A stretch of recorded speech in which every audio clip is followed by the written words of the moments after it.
billahi minash shaitani rrajim. Bismillahir rahmanir rahim. Alhamdulillahi rabbil alamin wassalatu wassalamu ala ashrafil anbiya'i wal mursalin. Nabiyyina wa habibina Muhammad wa ala alihi wa sahbihi ajma'in. Amma ba'd. Lavdi, falënderimi dhe adhurimi janë për Allahun krijuesin absolut të gjithësisë. Vetëm atij mbështetemi dhe vetëm prej tij kërkojmë faljen e mëkateve tona, mbulimin e tmetave tona si dhe pranimin e veprave tona. Salavatet, selamet dhe përshëndetjet më të përzemërta dhe më të sinqerta, çdo herë dhe pa ndërprerje i adresojmë Muhammed Mustafa alayhi salatu wassalam, familjes së tij, shokëve të tij dhe gjithë pasuesve të traditës së tij, deri në ditën kur nuk do të ekzistojë më kjo njësi. Besimtarë të nderuar, vëllezër dhe motra, sikur se e dini, jemi duke i trajtuar ngjarjet më madhështore kuranore, me përshkrimin e secilave i ngrohim zemrat, i ndriçojmë mendjet tona, ashtu siç Allahu i përshkruan ato në Kur'an, dhe ashtu siç Muhammed Mustafaja alayhi salatu wassalam na mëson përmes haditheve të tij autentike të transmetuara deri tek ne nga gjeneratat e arta. Kemi përfunduar me trajtimin e dy prej ngjarjeve të ndërlidhura njëra me tjetrën, ajo e betejës së Hunenit dhe ajo e çlirimit të Taifit. Dhe kemi thënë se betejë e Hunenit ka qenë një betejë e cila ka qenë sprovë në vetvete për sahabët e nderuar. Duke qenë se në këtë betejë muslimanët pësuan një goditje të befasishme dhe të fuqishme. Dhe kjo bëri që disa prej tyre për një moment të plagështoheshin dhe të largoheshin nga fushbeteja, por jo edhe nga kauza, jo nga qëllimi, nga ideali. Prandaj thirrja e menjëhershme e Muhammed Mustafas sallallahu alaihi wasallam përmes Abbasit, agjes së tij radhiyallahu anhu, bëri që sahabët e nderuar të riktheheshin në fushbetejë edhe më të fuqishëm se sa që ishin më parë, sepse njeriu çdo herë e mban origjina e pastër e besimit të tij, e mban ideali dhe qëllimi fisnik për të cilin ai jeton. Dhe ky ideal dhe ky qëllim për sahabët e nderuar ishte triumfi i Islamit, arritja e kënaqësisë së Allahut dhe pasimi i dinitoz i Muhammed Mustafas sallallahu alaihi wasallam. Prandaj edhe me ndihmën e Allahut, muslimanët e fituan këtë betejë madhështore pa pasur nevojë që të mundoheshin për së tepërmi. Menjëherë pas kësaj betejë kemi thënë se duke qenë se fisi i Thaqifit, që ishte fisi që bashkëpunoi me fisin Hawazin të Mekës, pra një ndër fisit kryesorë të Taifit, bashkëpunoi me një ndër fisit kryesorë të Mekës, që ta rënonin atë që kishte ndërtuar pejgamberi Allahut alayhi salam, që të krijonin një kryengritje të organizuar në mënyrë që pejgamberi Allahut të rrëzohej nga leadershipi në Mekë. Por duke qenë se ai ka qenë pejgamberi Allahut, normalisht shëndimi i Allahut ka qenë çdo herë me të. Edhe e dini mirë se pejgamberi Allahut pasi që e fitoi betejën e Hunenit, dëshiroi dhe synoi që ta eliminonte çdo rrezik permanent nga ndonjë fis i caktuar, në veçanti nga fiset e Taifit, që t'i luftonte ata në mënyrë që të ktheheshin në besim të pastër, të pendoheshin tek Allahu, por ati hasën në vështirësi, e cila ishte përplot me urtësi. Kemi treguar se për disa net radhasi nuk patën mundësi as edhe vetë pejgamberi Allahut dhe as sahabët e tij pas tij që ta çlironin Taifin, sepse këtu Allahu kishte fshtehur një urtësi, e cila ishte se pas një kohë jo shumë të gjatë, vetë krerët e Taifit do të vinin, do ta pranonin Islamin tek pejgamberi Allahut sallallahu alaihi wasallam, dhe pejgamberi Allahut do t'u kthente njërën prej dy pasurive të luftës që ata i kishin përvetësuar në betejën e Hunenit. Pra ose pasurinë materiale, ose pasurinë familjare. Andaj, pejgamberi Allahut u ktheu robërit e luftës që ishin familjar të banorëve të Taifit. Tani radha është të flasim për betejën e fundit në të cilën ka marrur pjesë dhe e ka zhvilluar pejgamberi Allahut sallallahu alaihi wasallam. Madje është betejë me përfshirjen më të madhe numerike të sahabëve në historinë e Muhammed Mustafas sallallahu alaihi wasallam dhe të kohës sa sahabët ishin pasues, ndjekës dhe bashkluftues për aq sa pejgamberi Allahut ishte gjallë. Bëhet fjalë për betejën e Tebukut, e cila ka ngjarë në vitin e 9 të Hijretit, konkretisht në muajin Rexhep. Pasi që pejgamberi Allahut sallallahu alaihi wasallam krijon siguri, paqe dhe harmoni madhështore në Mekë, pasi që garanton drejtësi për secilin banor të Mekës, pasi që i bashkon të gjithë kabilet si fiset përgjithshme, pasi edhe gjitha familjet që kishin hasmëri eventuale mes vete, pasi që e rikthen qetësinë e kërkuar dhe të munguar për vite me radhë në Mekë, dhe pasi që i eliminon të gjitha mundësit eventuale të ndonjë kryengritje, sikur se ishte përpjekja e asaj në Hunein, përmes dy fiseve që i përmenda paraprakisht, atëherë pejgamberi Allahut sallallahu alaihi wasallam e synon shtrirjen dhe zgjerimin e sundimit islam jashtë gadishullit arabik. Konkretisht, synon që t'ja mësy romakëve në Palestinë, dëshiron që ta çlirojë Palestinën nga padrejtësia romake e cila mbretëronte për shekuj me radhë. Pejgamberi Allahut sallallahu alaihi wasallam për ta zhvilluar këtë betejë normalisht që do të ketë nevojë për mbështetje të fuqishme të sahabëve, të popullit Mekës, madje të gjitha kabileve arabe. Dhe bën thirrje që gjithë ata që i kaplon obligueshmëria e pjesëmarrjes në luftë që të marrin pjesë në këtë betejë. Gjithashtu bën thirrje që gjithë ata që kanë mundësi materiale që ta mbështesin këtë betejë. Gjithë sahabët organizohen, me aq sa kanë mundësi. Dhe ndër ata që më shumë të japin në këtë betejë është padyshim Uthmani radhiyallahu anhu arda, i cili kur dëgjon që pejgamberi Allahut po kërkon ndihmë financiare dhe materiale për ta mbështetur ushtrinë e tij, ai bëhet ndër të parët që pranon që të bashkëpunojë. Madje i dhuron 300 deve, dhe kemi thënë që sa herë që përmenden këto shifra të përkrahjes me deve, me dele, me kuaj, me ari, me argjent, me dinar, me dirhem, pra duhet ta kemi parasysh për çfarë epoke po flasim.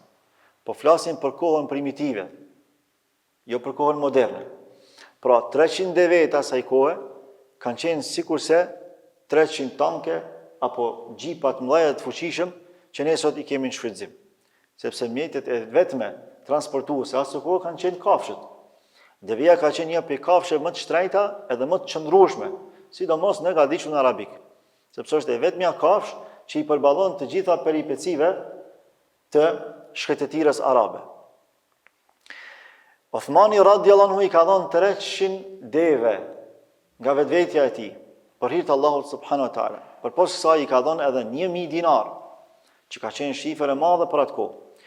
Në anën tjetër, për atyre që apo para se të kaloj tek Ebu Bekri, kur e bën këtë vepër madhështore Uthmani, pejgamberi Allahut thot kësaj: Allahumma rda an Uthman fa inni radin anhu. O Allah, i kënaqur ndaj Uthmanit sepse unë jam i kënaqur ndaj tij. Dhe thot: ma ala Uthman ma amila ba'da al-yawm. Çfarë do që të veproj Uthmani pas kësaj dite, ati nuk i bën më dëm. Pra dhe nëse gabon diçka Uthmani pas kësaj dite, ajo është i falur tek Allahu subhanahu wa taala për veprën madhështore që e ka bërë në betejën e Tebukut. Prandaj edhe kur flasin sot ekspertët e ekonomisë islame, një prej njerëzve që konsiderojnë se ka qenë prej më të pasurve të asaj kohe, ka qenë Uthmani radhiyallahu anhu. Dhe kur e marrin dhe e bëjnë krahasimin me më të pasurit e kohës sotit, konstatojnë se të pasurit e kohës së Muhammed Mustafas sallallahu alaihi wasallam kanë qenë shumë herë më të pasur, më të fuqishëm për të financuar projekte se sa të pasurit e kohës sotit. Sepse njerëzimi asë kohë ka qenë shumë më i pak në numër. Sepse pasuria asë kohë ka qenë shumë më e pak se sa sot. Por të pasurit kanë qenë të pakt, i ke numëruar në gishta, për dallim prej sot. Dhe bazuar në rrethanat e asaj kohe, Kur bëhen krahasimet mes tyre dhe mes pasurve të kohës sotit, rezulton që të pasurit e kohës së Muhammed Mustafas, sallallahu alaihi wasallam, kanë qenë shumë më bamirës, shumë më të fuqishëm se sa të pasurit e kësaj kohe. Sepse nuk ka qenë e lehtë me mobilizu një ushtri të vetme nga një person. Normalisht si kontribut dhënësi më i madh i kësaj betejë apo i këtij organizimi ushtarak.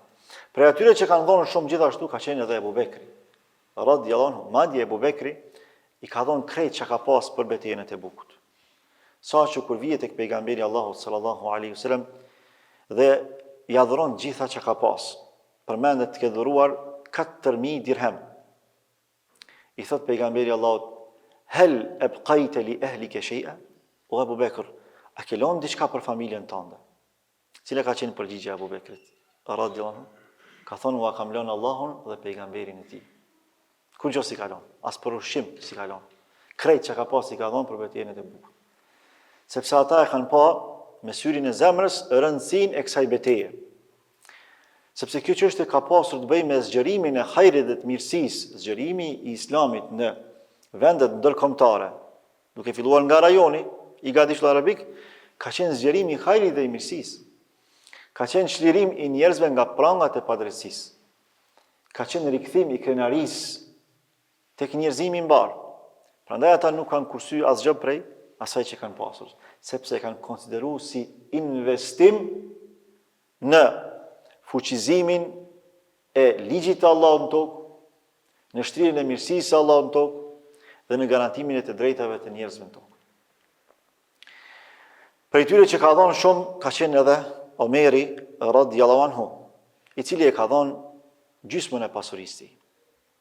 Pra për gjithë asaj që ka pas, gjysmën e ka dhënë Omeri radhiyallahu anhu.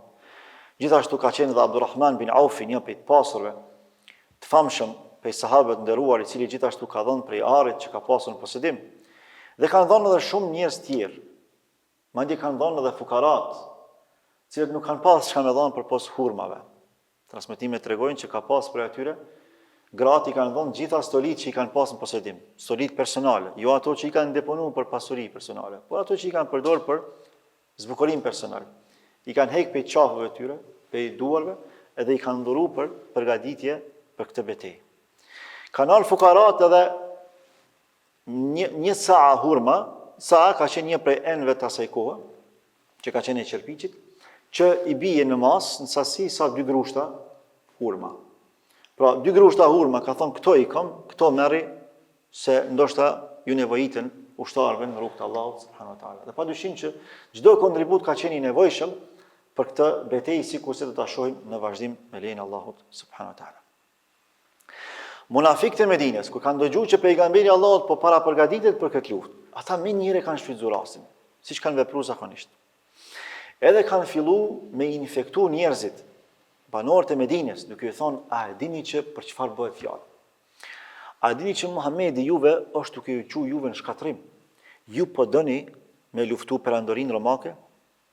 Edhe kjo, sipas kalkulimeve të asaj kohe, pra në shikim të parë, sipas logjikës elementare, i bie që ata të kenë pasur drejt, sepse bëhet fjalë për një popull shumë të vogël, për një shtet sapo krijuar, me luftu një prej superfuqive kryesore të asaj kohe.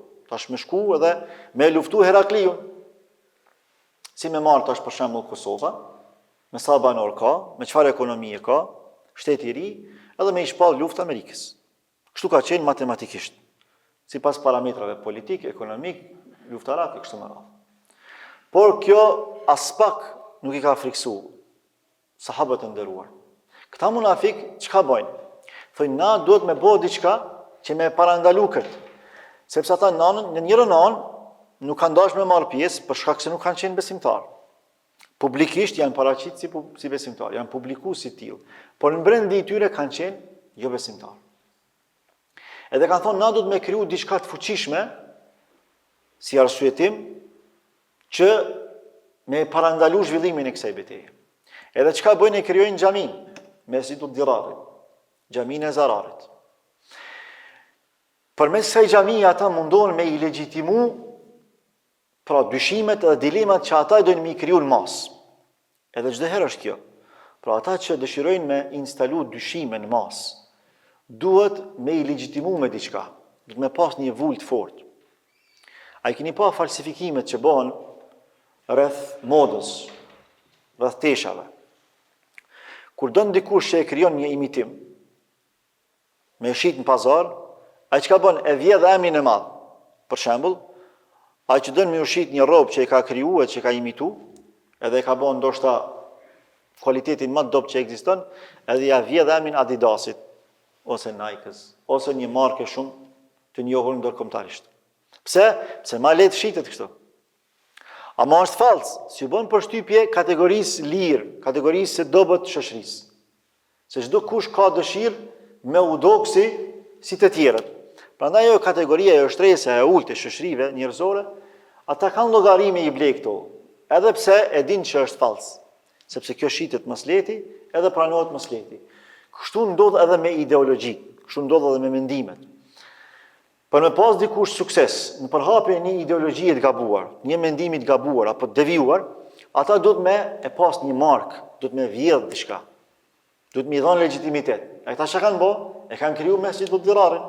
Pra për me i dhënë legjitimitet kauzës tyne, qëllimeve që i kanë, për me i përqa muslimanët mes vete, e kanë krijuar xhamin e Dirarit apo të Zararit. Kjo as pak nuk i ka bë përshtypje pejgamberit Allahut sallallahu alaihi wasallam dhe sahabëve. Ata janë mundu me kriju huti, por nuk kanë pas sukses. Për arsye se sahabët kanë qenë stoik në kauzën e tyre, kanë qenë fuqimisht lidhur me Allahun subhanahu wa taala dhe kanë qenë ambicioz. Për ambicet e tyre s'ka pas kush që ka mujt me izbe. S'ka pas mundësi. Ata kanë përjetuar shumë për mrekullive që i kanë pa. Qoftë mënyrë direkte nga pejgamberi Allahut sallallahu alaihi wasallam, qoftë përmes betejave që i kanë zhvilluar. E nuk është hera e parë që ata do të ballafaqohen me një ushtri shumë herë më të madhe numerikisht se sa muslimanët. Edhe shumë herë më të fuqishme ushtarakisht se sa muslimanët. Edhe ata kanë korë suksese. Ai që u kanë ndihmuar muslimanëve para kësaj beteje, pra betejës së Tebukut që ata do të dëshironin ta zhvillonin, është po i njëjti që do t'ju ndihmojë edhe në zhvillimin e kësaj beteje. Ai që ka garantuar atyre sukses në betejat paraprake, është po i njëjti që do t'ju garantojë sukses edhe në këtë betejë. Prandaj sahabët e nderuar kanë qenë me iman të plot, të fuqishëm edhe të palëkundur. Munafiqët e shohin që kjo nuk po ka sukses. Atëherë e bëjnë një mbledhje të fshehtë, siç ata kanë vepruar zakonisht. Edhe thonë, ne nuk po kemi mundësi me e parandalu zhvillimin e kësaj beteje. Sa ka filluar numri më u rrit, janë bërë 25.000 ushtarë që janë lajmëruar me shku me marrë pjesë në këtë betejë. Atëherë thotë, na smujna krejtësisht më u da. Po çka po bëjmë? Do të ndahemi në 3 pjesë. Një pjesë e jona do të qëndron në Medinë. Një pjesë e jona do të marrë pjesë në luftë, mi po gjatë rrugës do të tërhiqet. E një pjesë e jona do të qëndrojë deri në fund të betejës. Nëse luftojnë, ju do të luftoni. Pejgamberi Allahut në anën tjetër e organizon ushtrinë, i mobilizon gjithë ushtarët e tij, edhe arrin numri i ushtarëve të Muhammed Mustafas sallallahu alaihi wasallam në mbi 30.000 ushtarë, gjë që s'ka ndodhur më herët. Pra historikisht asnjëherë nuk janë ngrumbulluar më shumë ushtarë në ndonjë betejë se sa që janë ngrumbulluar për betejën e Tebukut.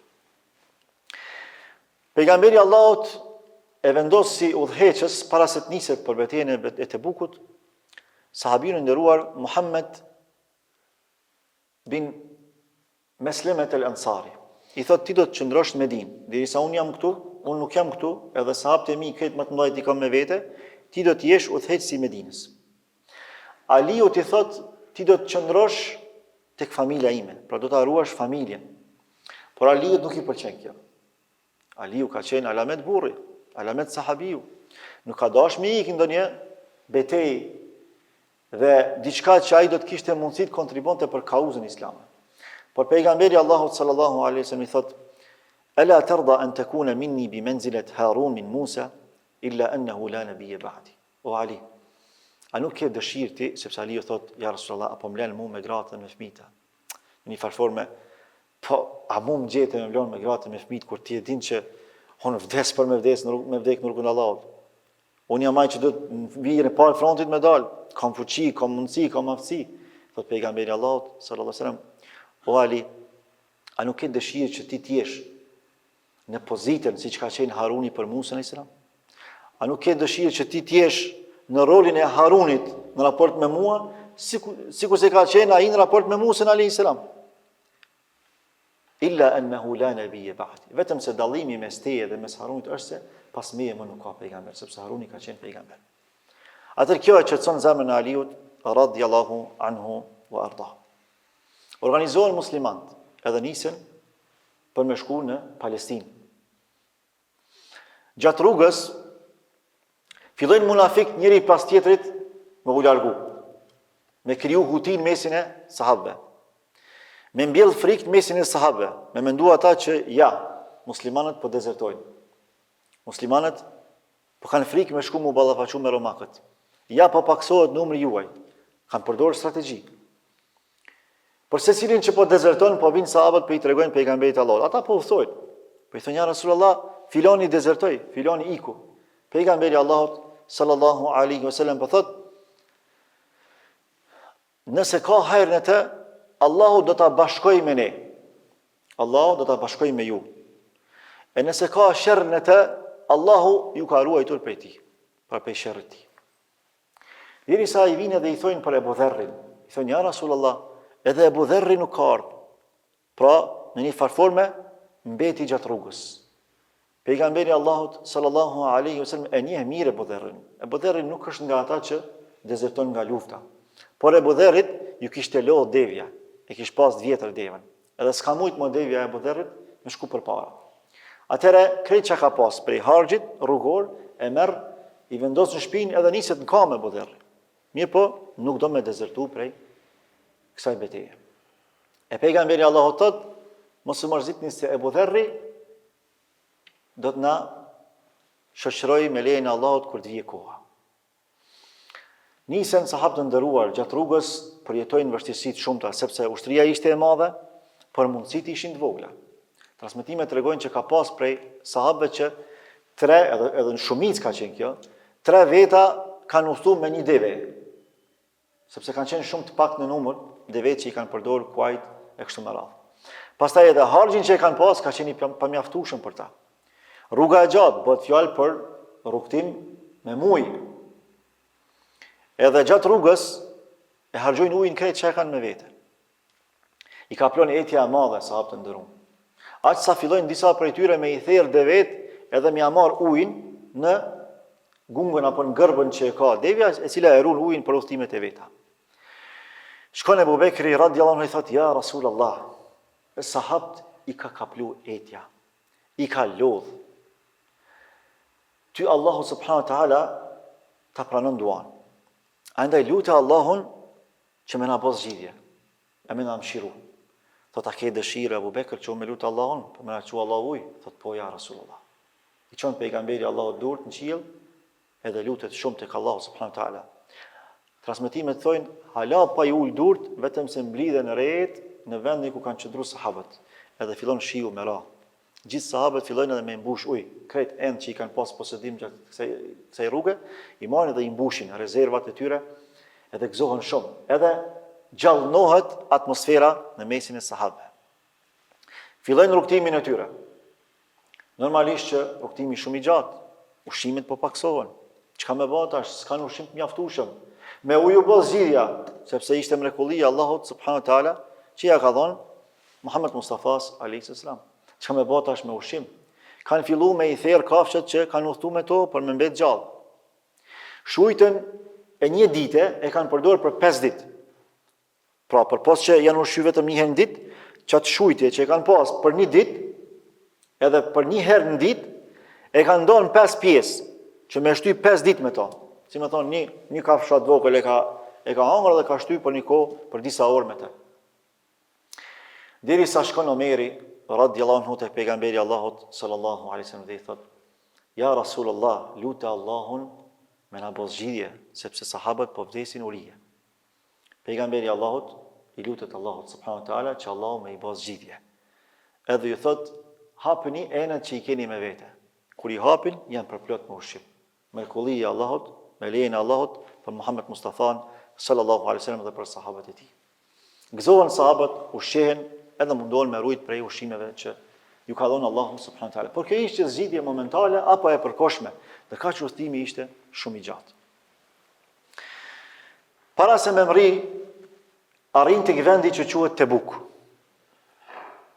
Tebuku është vendi i fundit prej nga diqulli arabik që është më së afërti me Palestinën.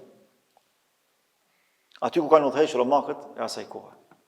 Stacionohen aty, vendosen, janë shumë të lodhur, janë traskapitur. Pejgamberi Allahut thotë do të pushojmë këtu. Kur vendosin me pushu aty, gjatë natës i ka plën një erë e fortë. Ju që nuk e dini, na kemi jetuar në Saudi dhe e dim që ai rajon është më i ftohtë se sa këto rajone të tjera. Pra edhe ka gjelbrim më shumë sepse ka treshura më shumë, prandaj era në atë rajon është e tmerrshme. Kur e ka plën ajo fryma e madhe, është goxha e vështirë, sidomos me të kap ajo frymë shkretir, është sikur të thik. Edhe kur fillojnë ato erat e shumta, pejgamberi Allahut i jep urdhër thotë lidhni kafshët aty ku i keni, edhe qëndroni ku jeni, mos lëvizni, pra mos u friksoni, vetëm qëndroni ku jeni, sepse ka qenë rrezik me me lëviz, ka qenë rrezik me humb rrugën, ka qenë rrezik pastaj edhe me marrë dhe dikon era, se erë e madhe.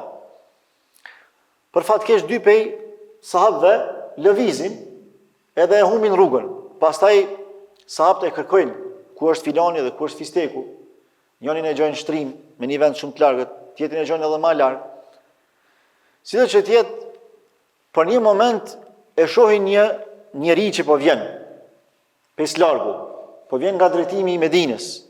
Pejgamberi Allahu po thot, kun Eba Dherr, ji Ebu Dherri. Por në farforma po thot, le të jetë që ky person që po vjen Ebu Dherri. Duke u afru sahabët me pasë kush është, thënë ja Rasulullah erdhë Ebu Dherri. Pejgamberi Allahu gëzohet, edhe u realizua ajo që ka thonë pejgamberi Allahu sallallahu alaihi wasallam.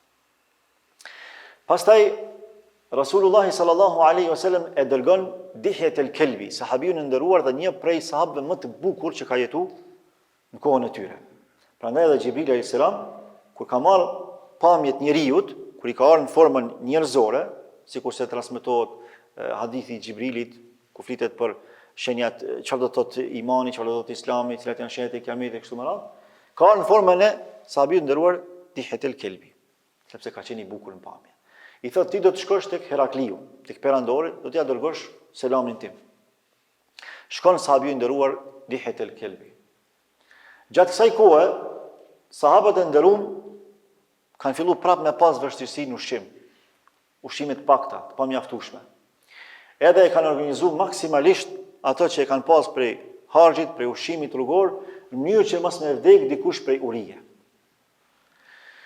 Prej personave që ka qenë i varfër dhe s'ka pas mundësi me ardh, pra mundësi materiale, me ardh në këtë betejë me marr pjesë, ka qenë sahabiu i nderuar një djalë i ri, 23 vjeçar, që quhej Abdullah bin Dhi Bijledein.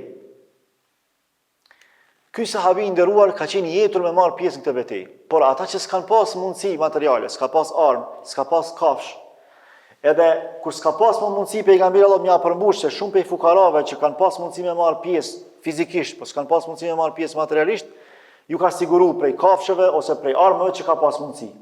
Po krejtëve s'ka pas mundësi. E ndoj personave që ka pas mundësi dhe që ka pas potencial tek ai, ka qenë edhe ky sahabi, Abdullah.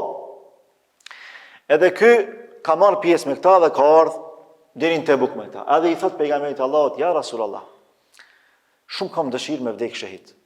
Thot lutë Allahun me ma marr shpirtin shahid. Pejgamberi Allahut sallallahu alaihi wasallam thot, i ngrit durët dhe thot, o Allah, bënja haram gjakun e Abdullahut kufarve, jo muslimanëve. Thot, ja Rasulullah, unë të luta diçka tjetër, unë tash ti mu lutë që ata me mvrohu me shku shahid, ti po thu, ata mos me pas mundësi me ma derë gjakun tim. Thot, o Abdullah, thot, me rëndësi është me e bo një jetin me vdek shahid. E në qovë se ti vdes me këtë jetë, do të shkosh si shahid, insha Allah ta'ala. Pas një kohë shumë të shkurtër, një prej neteve transmeton Abdullah ibn Mesudi. Sahabi i nderuar thot, na iku Rasulullahu për një moment dhe nuk e pa. Edhe fillova ta ndjek sepse isha i shqetësuar për gjendjen e tij. Po e kërkoja gjithandej, nuk po e shihja. Derisa i pash dy sahabit e mëdhej, E ka pa Ebu Bekrin edhe Omerin. Edhe dikush tha, po e gërmonte, po e hapte një varr. Aty ishte një gjenaze. Kur e pa ashta, kur u afrova, po e hapte varrin pejgamberi Allahut sallallahu alaihi wasallam. Ebu Bekri dhe Omeri tha, po shikonin, ndërkohë pejgamberi Allah po e hapte varrin me duart e tij fisnike alayhis salam. Kur u afrova tek gjenazja, e pa që ishte Abdullah bin Bijledej. Fa subhanallah, pas ka vdek, pas ka dhënë shpirt edhe ka shku si shahid tek Allahu, edhe është pranu duaja e pejgamberit Allahut, pa ju derdh gjaku. Dhe kjo është një prej mësimeve që neve na jep se me rëndësi është na me e bën jetin me vdek si shahid. E tani sebepet, mundësit, se si vinë, si rjedhin gjanat, ato i ka Allahu subhanahu wa taala. Bazuar në këtë disa dietarë thonë, kjo është për çdo vepër të mirë që ne synojmë. Për shembull, ai që ka dëshirë më u bë hafiz i Kuranit, edhe i merr masat, i merr sebepet. Edhe nëse nuk mund me arrit me i përfundu gjitha xhuzet, nëse vdes me këtë niyet, duke bërë përpjekje për më bë hafiz, Allahu ja plotson edhe ringjall si hafiz inshallah taala.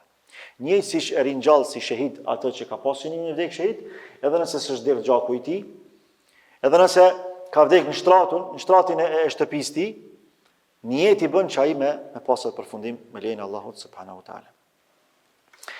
Pastaj pejgamberi Allahut sallallahu alaihi wasallam duke qëndruar me sahabët e tij në Tebuk, i vjen lajmi që po vjen një person. Edhe po vjen nga drejtimi i Medinës, jo nga Palestina, po nga Medinja, pra nga shpina e sahabëve. Edhe disa prej sahabëve friksohen se mos është dikush prej munafikëve që do me bëj në të keqe, duke u afru, pejgamberi Allah thot, kun Aba Khaythama. Thot let jetë Ebu Khaythama. Kush është Ebu Khaythama? Ebu Khaythama ka qenë një prej sahabëve më të pasur të Medinës. Kur është thirrë kushtrimi me shku me marr pjesë në betejën e Tebukut, atëre, ky nga pasuria e madhe që ka pas, në një farforme e ka kaplu për tatësia, edhe i ka thonë vetes afat, ka thonë hajtë se kam afat, unë jam i pasur, unë s'kam nevojë mu brengos, as për mjete transportuese, për kafsh, as për pasuri, krejt, mirat e Zotit i kam. Ku afrohet koha, unë të marr pjesë. Po tash kur është afru koha me marr pjesë, ato e ka kaplu tash për tatësia, lakmia pas pasurisë që e ka, qysh me lanë gjithë këtë pasuri, me zemër nuk ka qenë munafik. Kur futet në një prej kopshteve të tij që ka pas kopshte madhështore, edhe i ka pas disa gra. Gratë e veta i afrohen, transmetimi tregon që 2 gratë e tij janë afru. Secila prej tyre ka përgatit ushqim të jashtëzakonshëm për të. Ja kanë mbush tavolinën apo sofrën me ushqime të ndryshme.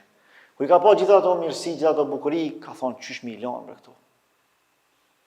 Për një moment ju ka kujtu pejgamberi Allahut sallallahu alaihi wasallam. Edhe ka thonë pejgamberi Allahut është nis me luftu. Në gjithë këtë nxehtësi, me gjithë këto vështirësi, edhe sahabët me te.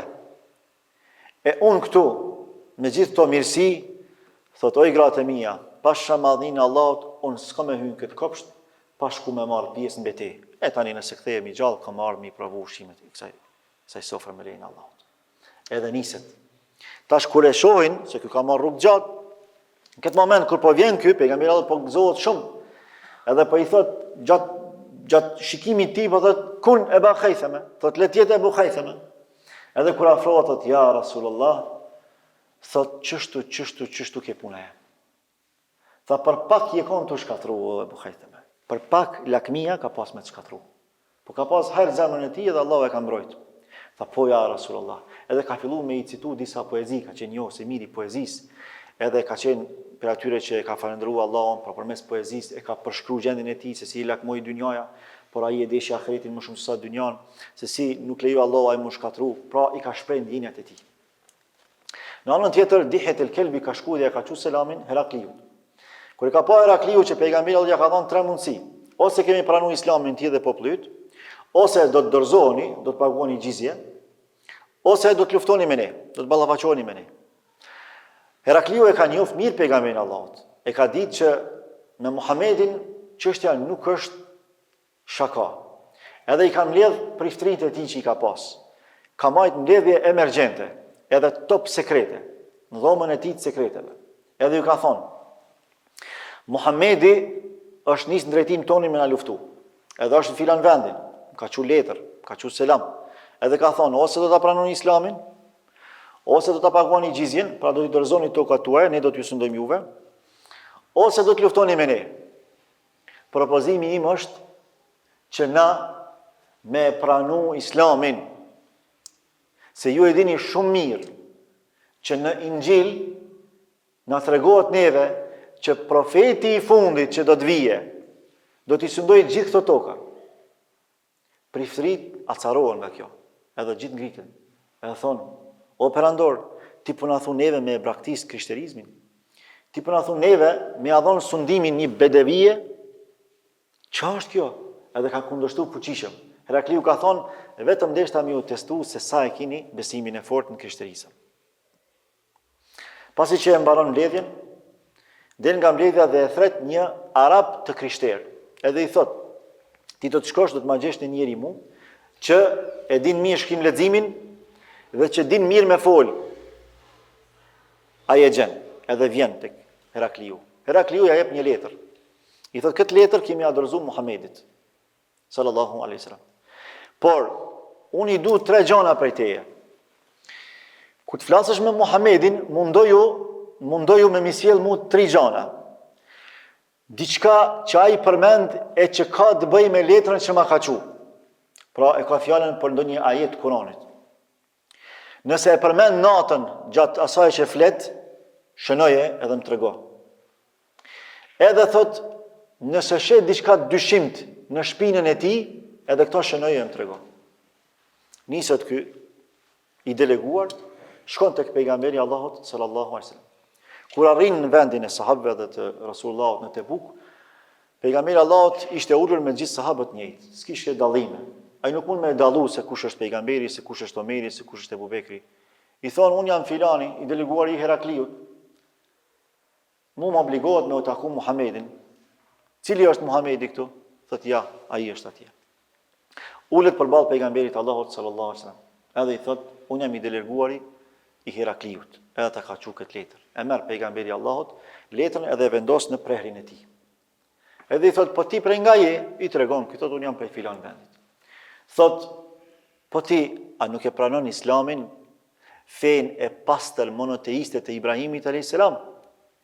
Thot, unë jam në një fe tjetër, nga një popull tjetër që ka fe tjetër. Dhe deri sa të kthehem tek ai popull, unë do të mbetem siç jam. Përdor një lloj diplomacie.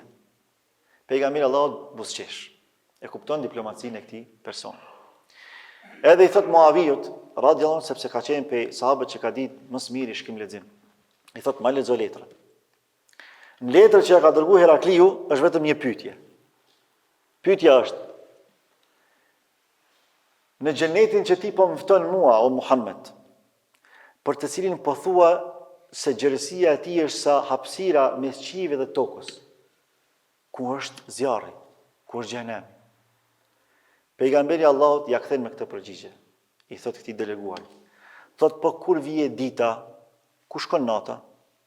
Ky më një herë e kupton. Edhe e shënon. Ja ka përmend fjalën natë.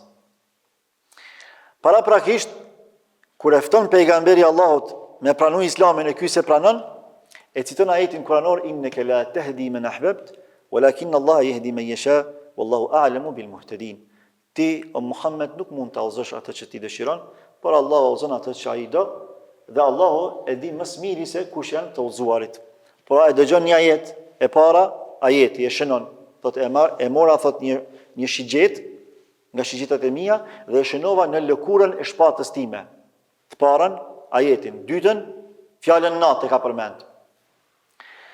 Pasi që e mbaron diskutimin pejgamberi Allahut me këtë deleguar, i thot: ti me të vërtet je i deleguari i perandorit Herakli. Dhe në zakonin ton, na e nderojmë të dërguarin apo të deleguarin. Fatkeqësisht jemi në gjendje lufte dhe mundësitë tona janë shumë të kufizuar, shumë të pakta dhe s'kemi mundësi me të dhënë ty një dhuratë, sepse rendi është ty me ta dhënë një dhuratë, por unë s'kam mundësi. Por shpresoj mirë kuptimin tuaj.